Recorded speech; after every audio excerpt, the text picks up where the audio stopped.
qué le ordenó Dios a Abraham sacrificar a Isaac?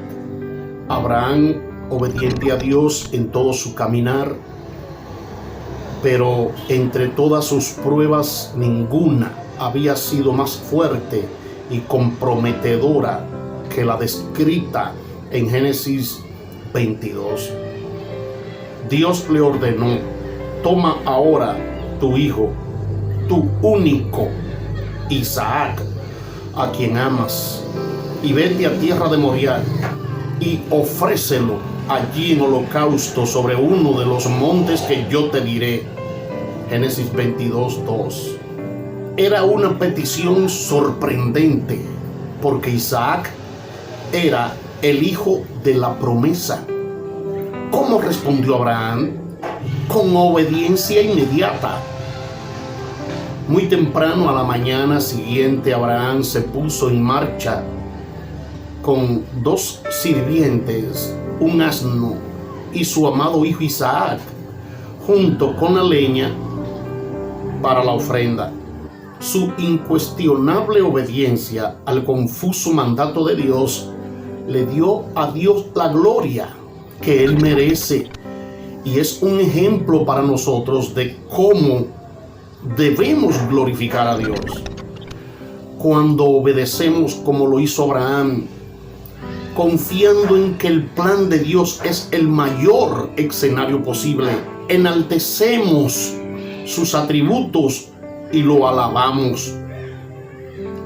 La obediencia de Abraham ante este aplastante mandato exaltó el soberano amor de Dios, su confiabilidad y su bondad, y nos proporcionó un ejemplo que nosotros debemos seguir.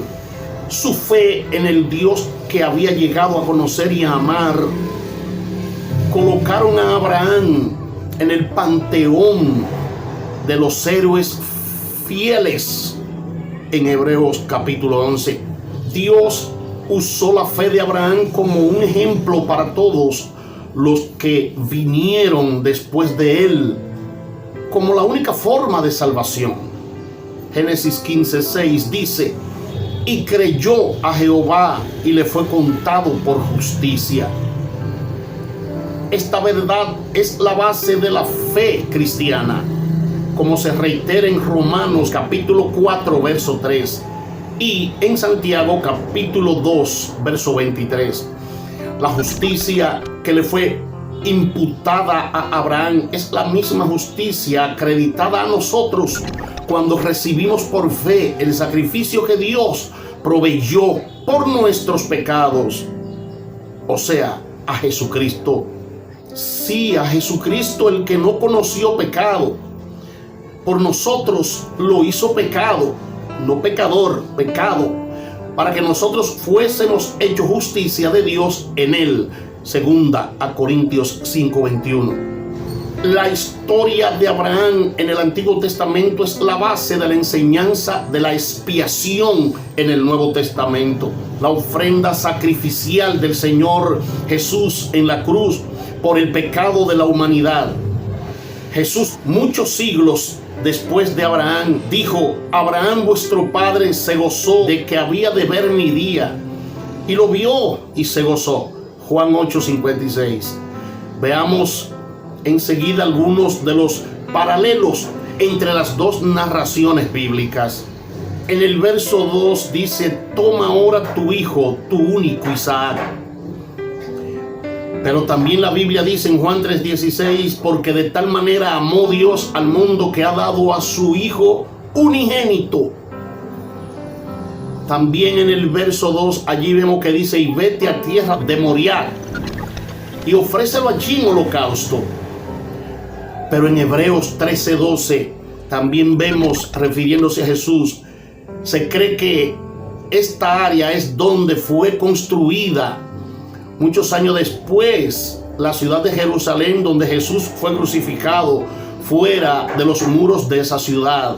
Dice Dios a Abraham: y ofrécelo allí en holocausto. Verso 2. Cristo murió por nuestros pecados conforme a las Escrituras. 1 Corintios 15:3.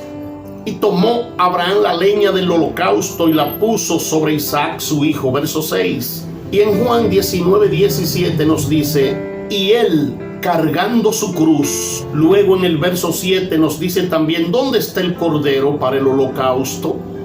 Esta pregunta la hace Isaac a su padre Abraham. Pero si vemos también en Juan 1:29, Juan dijo, vio Juan a Jesús que venía a él y dijo, he aquí el Cordero de Dios que quita el pecado del mundo. Isaac, el hijo, actuó en obediencia a su padre, convirtiéndose en el sacrificio. Verso 9.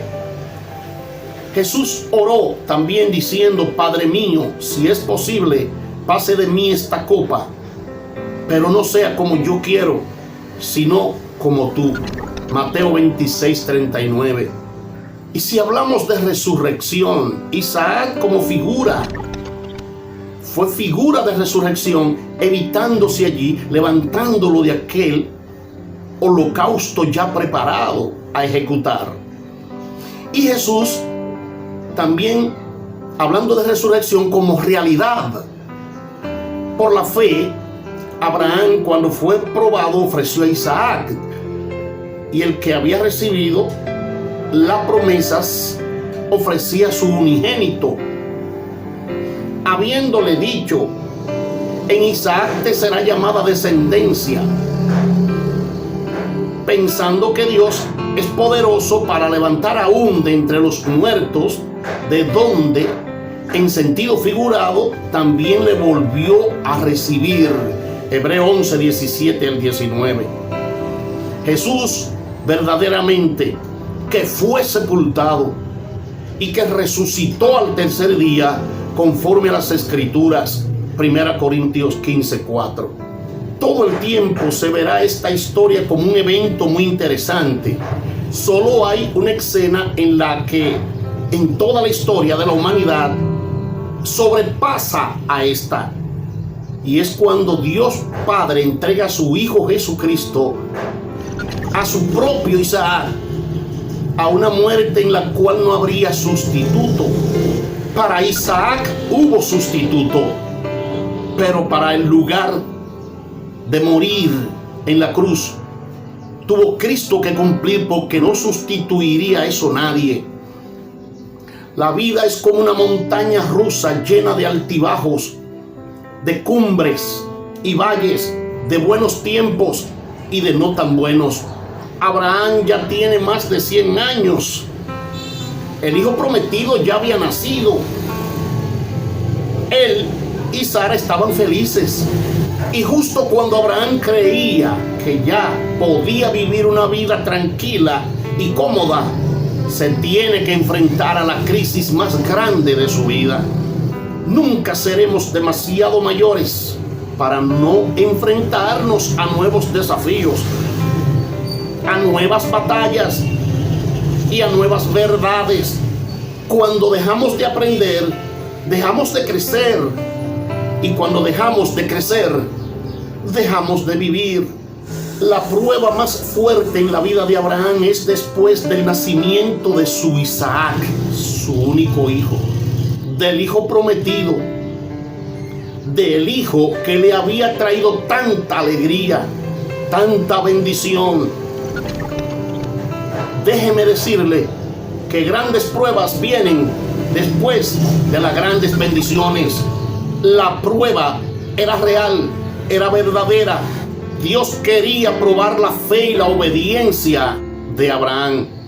Pensemos e imaginémonos cuán irracional era lo que Dios le estaba pidiendo.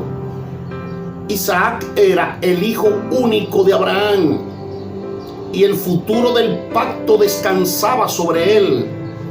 Isaac era la criatura del milagro. Isaac era el hijo que Abraham y Sara siempre habían deseado, y era el que proveería el linaje del Mesías. Sin embargo, Abraham entregó a su hijo por fe. Hace ese viaje sin cuestionar a Dios. Imaginémonos las fuerzas que esto tan difícil demandaba a Abraham. Abraham era un ser humano cualquiera, con pasiones y debilidades similares a las nuestras, pero aún así toma la difícil decisión de obedecer y confiar en Dios, porque le ordenó Dios a Abraham sacrificar a Isaac. Dios quería ver si Abraham obedecía su palabra, se aferraría él al muchacho ahora que ya lo tiene, o obedecería y se lo devolvería al Señor. Realmente nuestra fe no es probada hasta que Dios no nos pide que hagamos algo que parece sumamente difícil, o que no tiene sentido, o que parece imposible. ¿Y cuál es nuestra primera reacción cuando Dios nos manda una prueba? De una vez decimos: Señor, ¿qué está haciendo? ¿Dónde estás, Dios? ¿Por qué estás permitiendo que esto me pase a mí? Queremos inmediatamente cuestionar a Dios y pedirle explicaciones. ¿Por qué ordena Dios que también nosotros seamos probados? Dios tiene sus razones, aunque a veces no la entendamos, para mandarnos pruebas. Tal vez sea para purificar nuestra fe, o para perfeccionar nuestro carácter, o hasta para protegernos del pecado. Dios te bendiga.